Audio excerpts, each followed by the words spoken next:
안녕하세요. 최승윤 작가입니다. 여기는 지금 향동신도시에 있는데요. 여기는 향동신도시 와보신 분들은 아시겠지만 그 중심 상가 지역입니다. 제가 오늘은 여기 향동 상가 오피스의 문제점과 그 플러스 우리나라 전반적으로 사실은 이 도시계획 자체를 너무나 무책임하게 잘못하고 있다라는 생각이 들어서 그런 걸 말씀드리려고 하는데요. 일단 여기가 뭐 계획상으로는 향동에 그 먹거리 골목이 먹자 골목이에요. 그래서 뭔가 이것저것 좀 많아지고 있고 앞으로 좋아질 거라고 생각은 하지만 앞으로도 굉장히 오랜 시간 동안 향동의 많은 상가 오피스들은 공실로 남아 있을 것 같다라는 생각이 듭니다.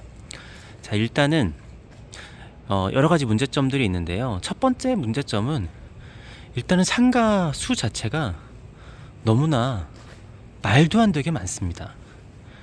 그러니까 예를 들어서 이제 여기는 이 로데오 플라자 같은 경우에는 전체가 이제 상가 건물이잖아요.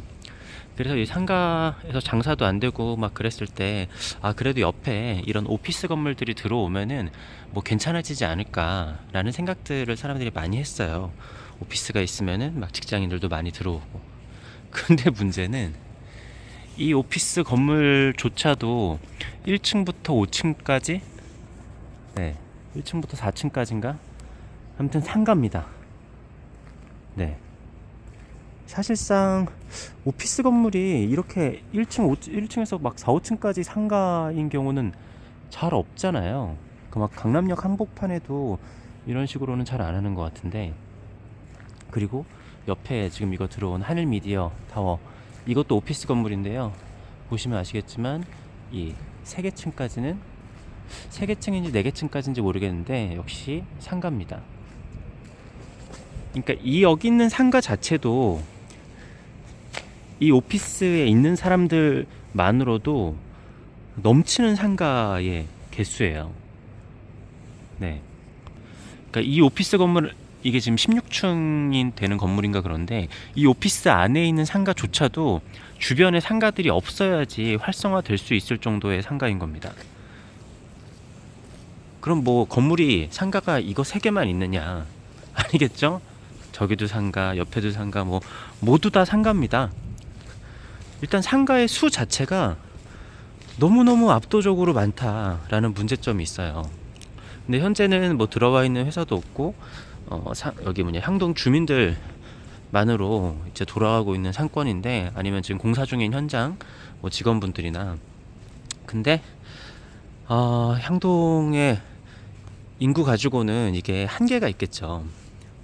저기 지금 오피스 건물이랑 상가 건물 보이실지 모르겠는데 요 앞에도 공사 중이고, 이 오피스 건물들이 진짜 어마어마하게 들어서요.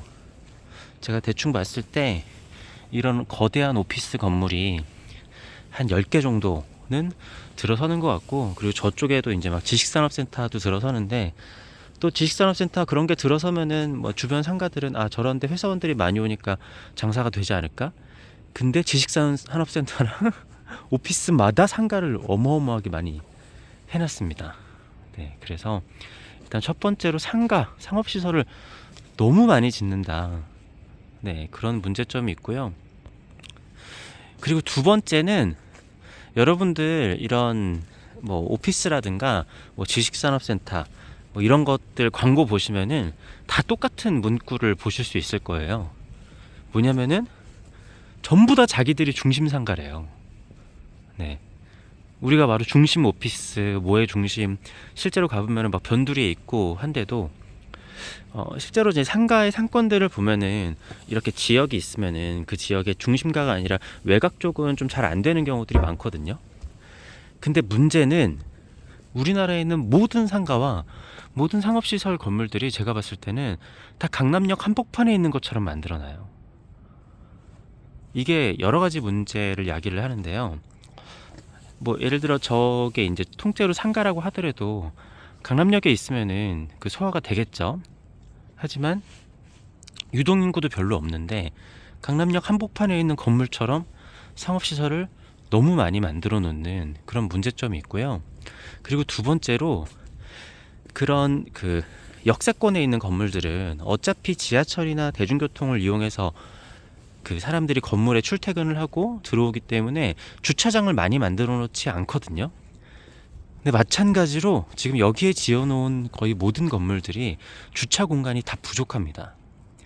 보통 뭐 사무실이나 상가가 한 개 있다라고 하면은 그 호실 하나당 한 대씩 세울 수 있도록 주차장을 만들어 놨어요. 땅을 깊이 파가지고 주차장을 많이 만들면 힘드니까. 근데 여기가 장사하는 곳이잖아요. 그러면은 그 뭐 식당 하나에 차가 한 대가 들어오는 게 아니라 여러 대가 들어올 거잖아요. 그래서 공실은 텅텅 비는데 주차는 전쟁입니다. 네. 돈 내고 주차하려 뭐 지금까지는 아직까지는 좀 빈대들이 많이 있지만 예를 들어 뭐 제가 있는 건물 같은 경우에도 위에 골프랑 막 이런 것들이 있어서 주차가 전쟁이에요. 낮 시간에는. 이게 또 무슨 문제가 되느냐? 아직 향동에는 지하철이 없잖아요. 지하철이 없어서 현실적으로는 여기 직원분들이나 이제 뭐 이렇게 알바를 쓰거나 하면은 다들 자차를 가지고 오시는 분들이 사실 대부분이에요. 그러니까 대중교통으로 오라 그러면은 현실적으로 안 온단 말이에요. 그래서 뭐 거기 이제 뭐 사업체가 있으면은 거기 사장도 차를 가져오고 그 직원도 차를 가져오고 다 차를 가져올 수밖에 없는데, 물론 이제 한 2030년이나 그 이후로는 지하철이 생길 거라고 하기는 하지만 당장은 향동은 차가 없이는 이렇게 오기가 힘든 도시거든요. 그래서 모든 건물들이 애초에 무슨 생각을 하고 그러는지 모르겠는데 자기네들이 다 중심상가, 네, 라고 생각하고 지어요. 진짜 어디 이상한 데 멀리 떨어져 있는 건물들도 보면은 강남역 한복판에 있는 건물이랑 똑같이 만들어놔서 주차는 안에다가, 그리고 말도 안 되는 상가의 공실률까지. 우리나라의 상가가 이렇게까지 많이 필요하지가 않거든요. 그러니까 지금 추가로 지어지는 건물들 말고요, 지금 이미 있는 상가들만 하더라도 포화 상태를 넘어섰어요. 그러니까 제가 봤을 때는 여기에 회사들이 뭐 공실률이 하나도 없이 여기에 모든 회사들이 빽빽히 들어선다고 하더라도 상가가 너무 많습니다. 네. 지금 제가 여기만 보여드렸는데 여기만 뿐만이 아니라 저쪽에는 이제 빌라 단지들이거든요. 요즘 빌라들 어떻게 짓는지 아시죠?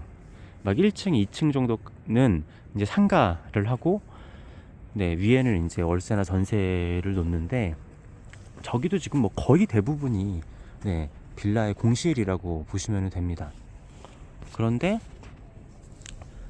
공실은 넘쳐나는데 주차는 전쟁이에요. 이거는 애초에 이 도시계획 자체가 요즘에 다 잘못됐다라고 생각합니다. 뭐냐면은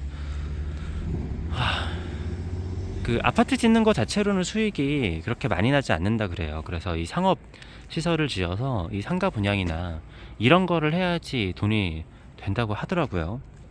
그리고 또 부동산이 막 이렇게 막 좋았을 때 여기 있는 데도 공실은 천지지만 분양은 완판입니다.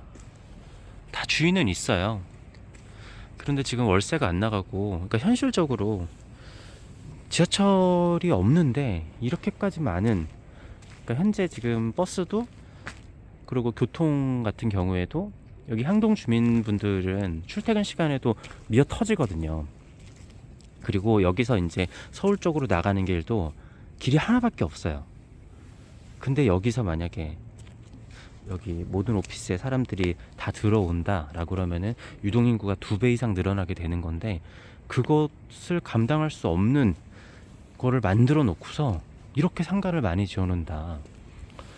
뭐 제가 지금 걸어 다니느라고 다 찍어 드리지는 못하지만 여기 있는 상가들 개수가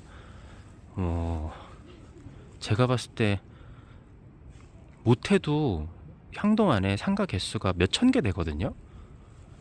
몇천 개 되는 것 같아요. 건물 하나당 한 90개. 뭐 제가, 그러니까 저 로데오 프라자 같은 경우에 90개 정도 되고, 뭐 예를 들어 여기 오피스 같은 경우에는 사무실이 한 400개 되는 걸로 알고 있어요. 그래서 지금 짓고 있는 오피스랑 뭐 지식산업센터랑 상가랑 다 합치면은 뭐 대충 한 10,000개 가까이 될 수도 있거든요. 아니 이거는 진짜 유동 인구가 엄청나게 많아야지 되는 건데, 아 그리고 또 마지막으로 한 개 더 이런 향동 같은 신도시 상가 계획의 문제점에 대해서 말씀드리겠습니다. 그러니까 여기 상가들을 1층이나 2층까지만 만들었다라고 하면은 별 문제 없어요. 거기다가 그냥 뭐 식당이랑 뭐 간단한 호프집이랑 뭐 필라테스, 뭐 운동이나 학원, 병원 이런 것만 들어와도 괜찮았을 텐데요. 자, 제가 아까 얘기했듯이 강남역 한복판처럼 만들어 놨다 그랬잖아요.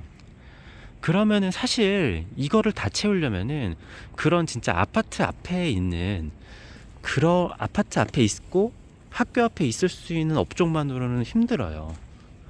그러니까 솔직히 얘기해서, 그러니까 술집도 막 그냥 뭐 이렇게 그런 데 말고 좀 유흥가 있잖아요. 사실 이 정도로 상가가 많다라고 하면은 유흥 시설들이 좀 들어와야지 가능한, 네, 이 정도의 수량이거든요. 그러니까 우리가 뭐 일산에 뭐 라페스타를 가거나 강남역을 가거나 그러면 사실 뭐 학교 앞에 있으면 안 될 것 같은 그런 유흥 시설들도 있잖아요. 자, 근데 보시면은, 자 여기 이 오피스 상가 건물이 있고, 이 오피스 상가 건물이랑 아파트랑 거리가 직선 거리로 한 50m도 안 되는 것 같습니다. 한 30m 정도 되는 것 같고요. 여기는 아파트랑 상가들이랑 너무 가까워서 뭐 예를 들어 저 아파트에서 어떤 상가들에 뭐가 있는지 집에서 다 볼 수가 있을 정도예요. 그 사실 내가 사는 집 창문에서 유흥시설이 보이면은 좀 그렇잖아요. 그러니까 일산 같은 데도 가보면은 내 아파트에 있는 상가는 조그만 거 하나 있고, 조금 저 멀리까지 가야지 그 중심에 이렇게 상가들 모아놔서 거기 유흥가도 좀 있고 하잖아요. 근데 여기는 아파트랑 이 상가들이랑 이것들이 너무 가까이 있기 때문에 현실적으로 여기 유흥시설들이 들어올 수가 없어요. 네, 불가능합니다. 그리고 뭐 제가 그런 법이 정확하게 어떤지 모르겠는데, 여기에 또 초중고가 있는데 거기에 한 뭐 200m에 걸리는 거리 안에 거의 모든 상가나 그런 것들이 있어요. 그러니까 실생활하는 아파트랑 상가들이랑 너무 가까워서 이 정도 상가의 규모라고 하면은 유흥시설들이 사실은 좀 들어와야지 이게 그나마 찰 수 있는 그런 건데, 아마 그런 게 들어오기라도 한다면은 그 아파트에서 이제 막 신고 들어가고 막 가만히 있지 않을 가능성이 꽤나 큽니다. 그러니까 이 상가들과 이 아파트와의 거리가 너무 가깝기 때문에 진짜 옛날 아파트 앞에 있었던, 우리 집 앞에 있을 수 있는 업종들만 들어올 수 있는 거에 비해서 상가들을, 상가랑 지금 상가 오피스랑 아파트가 거의 지금 비율이 1대1인 것 같아요. 아파트가 제가 알기로 한 8,000세대인가? 7,000세대인가? 아무튼 그 정도로 있는 걸로 알고 있거든요. 근데 상가 오피스가 그 정도 수준으로 있으니까, 상가가 한 8,000개 막 10,000개 막 이런 식으로 있다라고 하면은 그거를 소화할 수 있는 도시가 어느 정도 규모가 돼야 될지. 근데 어쨌든 도시계획 자체를 잘못한 것 같다라는 생각이 듭니다. 네, 진짜 여기 아무리 시간이 지나도 뭐 공실률이 떨어진다라는 거는 사실 불가능할 정도로 일단은 너무나 많은 상가 오피스들을 지어놓은 것 같습니다.